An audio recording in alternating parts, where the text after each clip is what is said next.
I think there's really no denying that this year's Miss Universe edition was absolutely insane. I mean, it was in many ways very reminiscent of Miss Universe 2020 when something felt a bit off. You know, there was some questionable misplacements, but that was always bound to happen because of the fact that this year an entirely new company took over Miss Universe. And not only a new company, there is a new person in charge of Miss Universe, and she made it absolutely clear throughout that she was looking for something different than what essentially the ING era was about for Miss Universe. So I think we should have all expected a couple of surprises when it came to this year, but I must say I was so surprised at some of the women who didn't place at Miss Universe, and I managed to dig around and find 10 women that I think were sort of shocking non-placements at Miss Universe this year. So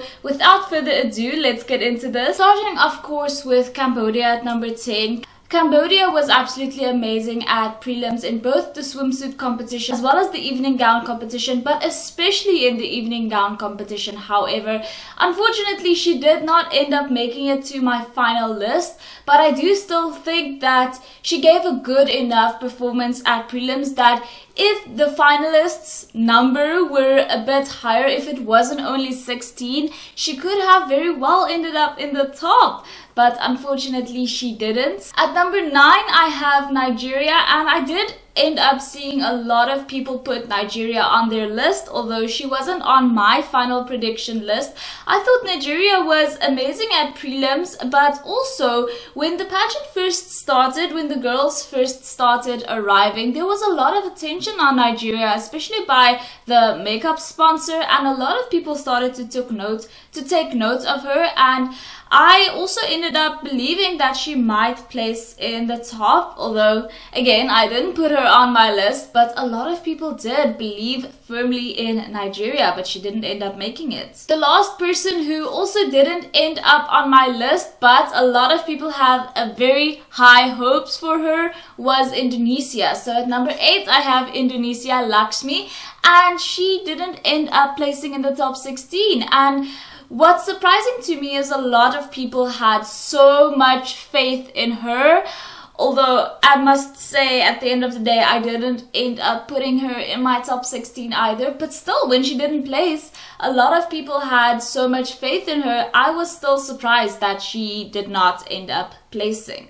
Now we're moving on to girls who actually were on my list. At number 7 I have Jamaica, and I was sort of surprised that Jamaica did not end up making it into the top 16, just because she gave such a masterful performance at prelims. She was such a goddess in gown. She really did impress me at prelims, so her not making it to the top 16 was very surprising for me. Similarly, we have at number 6 Germany. Germany was such a standout at prelims for me, and I think it's because, you know, Germany as a European country, we don't usually see Germany do that well at Miss Universe. You know, a lot of European countries don't necessarily train their girls the best when it comes to, you know, on-stage performances and things like that, and for that reason Germany was such a standout to me because she gave masterful performances at prelims, but still did not end up making it to the finals. At number 5 I have Mexico. Not only did Mexico give amazing performances at prelims, she was also a very big fan favorite. A lot of people really loved Mexico, and after prelims, honestly, I thought that Mexico was in the top, that she would like end up top 10 at least, but oh my goodness, to my surprise, she didn't even end up making the top 16. At number 4 we have Vietnam. Now, as I said in my prediction video, if I didn't think Vietnam would win the fan vote, I wouldn't have put her in my top 16. But I did think that Vietnam would end up making it anyway because of the fan vote. And apparently Laos was the fan vote. Wasn't expecting that, but I'm very happy for Laos nonetheless, because it was the very first time that Laos placed at Miss Universe, so I was very happy for that. But yeah, I would say that Vietnam not placing was a big shock to me, especially because she also made top 10 at Miss Supranational once upon a time. But I guess, you know, it's not really that wise always to cross-reference international pageants like that. Although I am a big fan of looking into women's pageant history in order to sort of gauge their proficiency, you know. But anyway, Vietnam not making it was a big shock for a lot of people. Now, when we go into the top 3, guys, these are the ones that really hit. These are the ones that were like the most shocking non-placements I think ever. At number 3, I have Panama. Listen, I had so much faith in this woman. Panama, once upon a time, I think in 2019, she was in the top 12 at Miss World. And I don't want to sound like some sort of a crazy Panama stan or something, but this woman was so masterful at prelims. She was absolutely incredible when it came to prelims. I was so shocked that Panama did not make it into the finals at Miss Universe this year. I really thought that this woman could be way up there when it came to Miss Universe, but alas, she didn't make finals, which really hurt. It was like a stab to the heart. At number 2, I have to say I have Thailand, and this was surprising to me because actually Thailand was really high on my prediction. She was my predicted first runner-up. So the fact that she's not number 1 on this list, I think is sort of crazy on my part. But there is obviously one woman whose unplacement shocked me even more, because even though Thailand this year was, I thought, an amazing contestant. I mean, she stood out in every single way and she did amazing. Thailand as a whole is sort of, you know, their history at Miss Universe hasn't been so constant and consistent. So I think that's the reason why at number 1, I have the Philippines. Because Philippines' placement was, I thought, a universal given. Everybody thought that the Philippines would at least place at this year's Miss Universe competition. So although Celeste was a bit lower on my list than Thailand's contestant was, I think when it comes to this list of most shocking placements, Celeste just has to be number 1. Because even though she wasn't my predicted winner, she wasn't my predicted runner-up or anything like that, I still thought it was guaranteed that she was going to place. And she ended up not placing. And not only that, she was the first Filipina representative in 12 years not to place. She broke the Philippines' placement streak, and there was this one video of her walking, and she, you know, throughout the gown parade, before the top 16 came out in gown, all of the contestants got to come out in their gowns, and she was looking at the crown and she started to cry, and I felt that so much, because there is so much pressure on these contestants from these big pageant countries, but especially the Philippines. These girls have so much pressure on them to place, to do well, and it's just heartbreaking. It was just heartbreaking.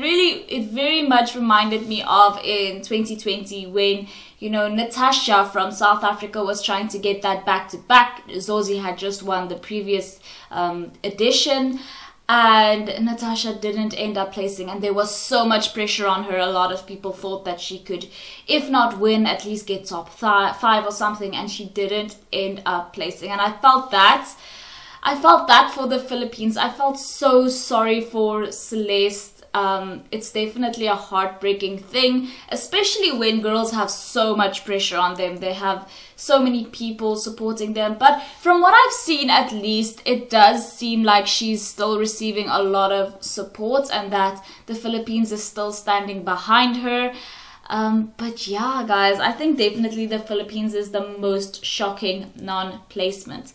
And I also think that we need to rethink what Miss Universe is looking for.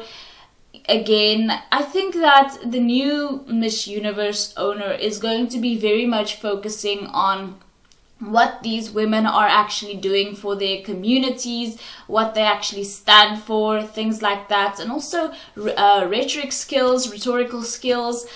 I don't think that necessarily moving forward women should be only focused on one aspect of competition.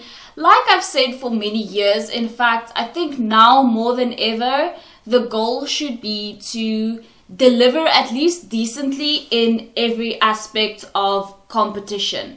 But also especially in judges' interview, from what I've heard this year, actually interview counted for more than usual. And also, guys, very interestingly, moving forward, they will be revealing all of the scores and things like that in order to make the pageant a bit more transparent, which should be interesting, which should help a lot. I feel like I'm actually excited for Miss Universe moving forward. I feel like they're moving in the right direction. I also, you know, as a woman, I feel like Miss Universe should very much put more emphasis, in fact, on, you know, helping the community, not only your immediate community, although that's also important, but, you know, helping the global community and things like that. I think that is very, very important, and I think that that will be the focus of Miss Universe moving forward. So girls shouldn't only be focusing on, you know, their styling and their walk or pasarela, if you will, but also on their advocacies, which is extremely important. And I saw someone actually talk about how Miss Universe shouldn't start focusing so much on advocacy and women's education and things like that. And although I do agree that Miss Universe shouldn't, you know, start judging women based on formal education, I think it's a given if you're going to join any international pageant or even a local pageant that you should have an advocacy. Otherwise, why are you there? You know, you should have something that you stand for. If you win the crown, what are you going to do? Just walk around looking pretty? No, you have to have something that you are standing for. Like Harnaz, that's what I respect so much about Harnaz. You know, she very much stood for menstrual equity. Off the top of my head, I can think about Demi's Unbreakable campaign, which was absolutely amazing, especially given recently our former Miss Supranational being hijacked in South Africa. Absolutely insane. And I think it's necessary for our queens to have something that they stand for and promote throughout not only their reign as Miss Universe, but also throughout their national reigns. And even if you're in the USA, like your state sort of reign and things like that, you know, you should start focusing on being the best in every single aspect of competition moving forward at Miss Universe, because I think that's the only way to ensure that you stand out, you know. Anyway, guys, for me, those were the top 10 most shocking unplacements at Miss Universe by far. Let me know who you guys were shocked about not placing. I would love to know. Thank you guys so much for watching. If you haven't already, please subscribe, and I will see you in the next one. Bye!